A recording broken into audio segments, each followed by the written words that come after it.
Muchos creen que el Papa Francisco está cuestionando un pilar esencial de la fe católica, la libertad religiosa. Su firme oposición a los católicos tradicionalistas, incluyendo sacerdotes, familias y jóvenes devotos a la misa en latín, no se trata solo de cuestiones litúrgicas, sino que toca profundamente su identidad espiritual y el derecho a vivir su fe.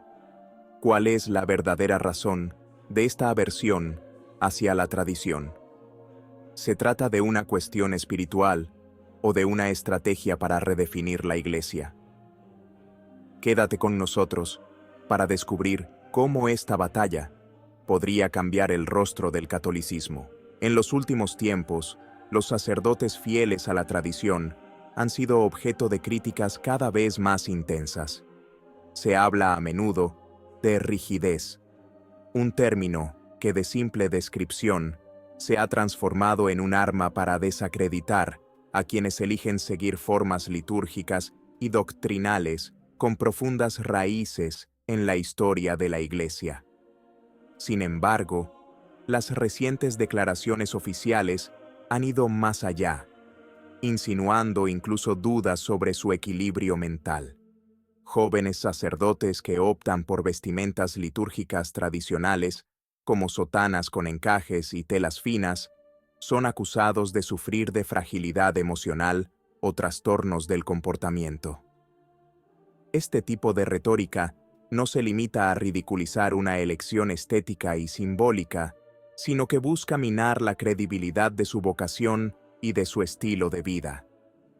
La crítica no se detiene en la apariencia, sino que golpea su adhesión a una visión de la Iglesia basada en la tradición. Detrás de estas afirmaciones se esconde un problema más amplio: la creciente atracción de los jóvenes hacia los sacerdotes tradicionalistas representa un desafío a la narrativa dominante, que lleva tiempo intentando pintar la tradición como algo del pasado. Estos sacerdotes demuestran, en cambio, que el apego a la liturgia antigua no es solo nostalgia, sino la respuesta concreta a una auténtica necesidad espiritual, especialmente sentida en una época en la que el sentido de lo sagrado parece perderse. Las acusaciones de rigidez o desequilibrio no solo son ofensivas, sino también injustas.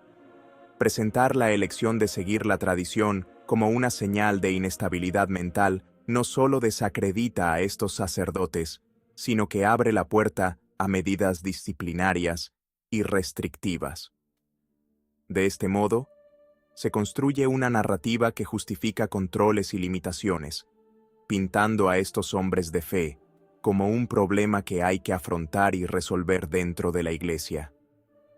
¿Por qué tanta hostilidad? ¿No sería más justo reconocer y apreciar la dedicación de estos jóvenes, su deseo de servir a Dios y a las comunidades a las que pertenecen? En una época en la que las vocaciones están disminuyendo drásticamente en muchas diócesis, ¿no deberíamos valorar a quienes eligen con determinación una vida de servicio y sacrificio? Existe además una evidente contradicción entre esta retórica y el tan proclamado espíritu de misericordia y acogida dirigido a otras categorías de personas. Mientras se habla de inclusión para quienes están lejos de la Iglesia o se encuentran en los márgenes, parece faltar esa misma apertura hacia quienes ya pertenecen a la comunidad eclesial y desean vivir la fe según las formas transmitidas durante siglos. Esta evidente doble moral plantea interrogantes sobre la coherencia del mensaje que se pretende transmitir.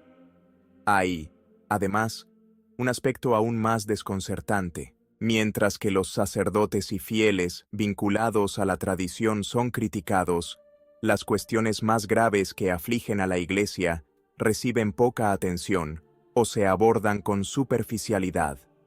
Desde la lacra de los abusos hasta el encubrimiento de figuras controvertidas, pasando por la crisis de vocaciones y la creciente aridez espiritual en muchas diócesis, parece que las prioridades están puestas en otros lugares. ¿Por qué invertir tanta energía en deslegitimar a quienes intentan mantener viva la fe, cuando hay problemas mucho más urgentes que resolver? Más allá de las cuestiones litúrgicas, surge con fuerza otra preocupación: la imagen cada vez más dividida de la Iglesia, donde la tradición ya no se percibe como un tesoro que custodiar, sino como un obstáculo para el progreso. Esta perspectiva, que se refleja tanto en los discursos oficiales como en las decisiones operativas de algunos sectores eclesiales, alimenta un clima de sospecha y tensión dentro del cuerpo místico de Cristo. Un claro ejemplo de esta deriva es la creciente participación de instituciones laicas, como el FBI en Estados Unidos, en la vigilancia de las comunidades tradicionalistas. Documentos recientes han revelado que algunas parroquias vinculadas a la misa en rito antiguo han sido clasificadas como posibles centros de extremismo religioso. Esta etiqueta, por un lado, refleja los prejuicios de una sociedad cada vez más alejada de la dimensión religiosa, y por otro encuentra eco dentro de la propia Iglesia, donde los fieles vinculados a la tradición son a menudo percibidos como problemáticos. Resulta inquietante observar cómo esta doble narrativa, tanto externa como interna, converge en la representación de quienes viven la fe de manera auténtica e integral, como una potencial amenaza. Ya no estamos ante un debate teológico o litúrgico, sino ante una cuestión de naturaleza política y cultural, destinada a marginar a quienes se oponen a la creciente asimilación de la Iglesia a los valores dominantes de la sociedad. Este fenómeno recuerda a las persecuciones sufridas por los católicos bajo regímenes totalitarios, donde sacerdotes y fieles eran etiquetados como opositores al Estado. La hostilidad hacia los fieles tradicionalistas demuestra que su papel está lejos de ser insignificante. Las familias numerosas, los jóvenes seminaristas y las comunidades vinculadas a la misa tridentina representan una presencia viva y significativa. No se trata de una lucha por el poder o por los números, sino de un testimonio silencioso de la fe vivida con coherencia, incluso a costa de sacrificios. Detrás de estos ataques sistemáticos al catolicismo tradicional se esconde un plan más amplio, destinado a vaciar la fe de su contenido distintivo y reducirla a una espiritualidad genérica, carente de raíces específicas. Esta estrategia se manifiesta en una visión sincretista de la religión, donde cada camino se presenta como válido para llegar a Dios.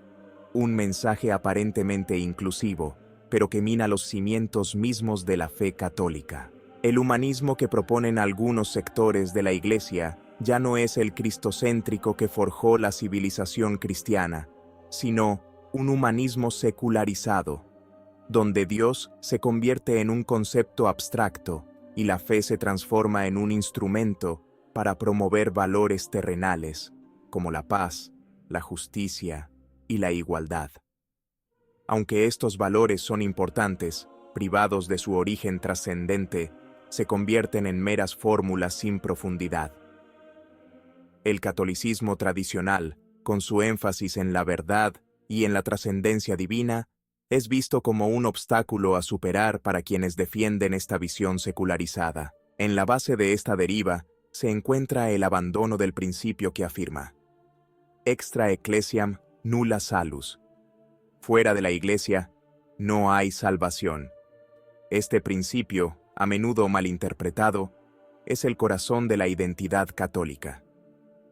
No representa un acto de arrogancia, sino la conciencia de que Cristo instituyó una Iglesia como único medio de salvación para la humanidad. Negar esta verdad significa traicionar la misión encomendada por Jesús a sus discípulos. ¿Qué te ha parecido? Si te gustó el video, comenta, amén. Que Dios te bendiga.